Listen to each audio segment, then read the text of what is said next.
மேலும் ஒரு அண்மை செய்தி, முதல்வர் விஜய்க்கு எதிரான மனு தள்ளுபடி செய்யப்பட்டிருக்கிறது. வருமானத்தை மறைத்ததாக வருமான வரித்துறை நடத்திய விசாரணையின் அடிப்படையில் முதல்வர் விஜய் மீது வழக்கு பதிவு செய்ய கோரிய மனு தற்போது தள்ளுபடி செய்யப்பட்டிருக்கிறது.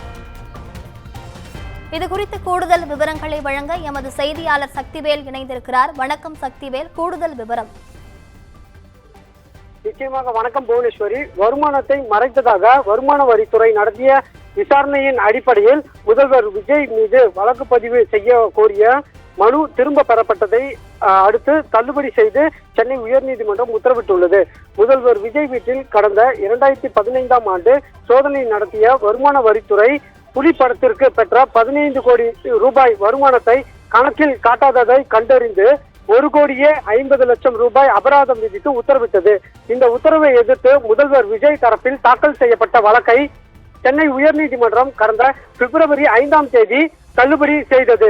இந்த நிலையில் வருமான வரித்துறை சோதனையின் போது பறிமுதல் செய்யப்பட்ட ஆவணங்கள், மதிப்பீடு நடவடிக்கைகள், 1,50 கோடி ரூபாய் அபராதம் விதித்த உத்தரவை ஆகியவற்றை ஆய்வு செய்து முதல்வர் விஜய்க்கு எதிராக வருமான வரி சட்டத்தின் கீழ் வழக்கு தொடரவும், வருமானத்தை மறைத்ததற்கான மோசடி, குற்றச்சாட்டு, சதி உள்ளிட்ட இந்திய தண்டனை சட்ட பிரிவுகளின் கீழ் வழக்கு பதிவு செய்யவும் உத்தரவிட கோரியும் கொடுங்கையூரை சேர்ந்த ராஜ்குமார் என்பவர் வழக்கு தாக்கல் செய்தார்.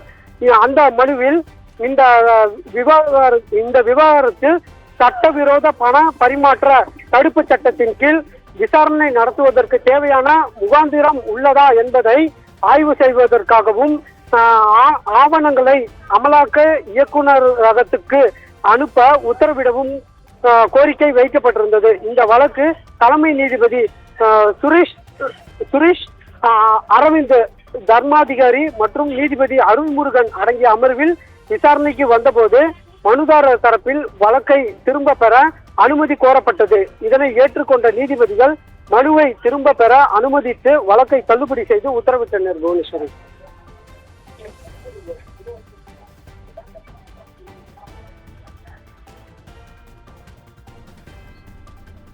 விவரங்களுக்கு நன்றி சக்திவேல்.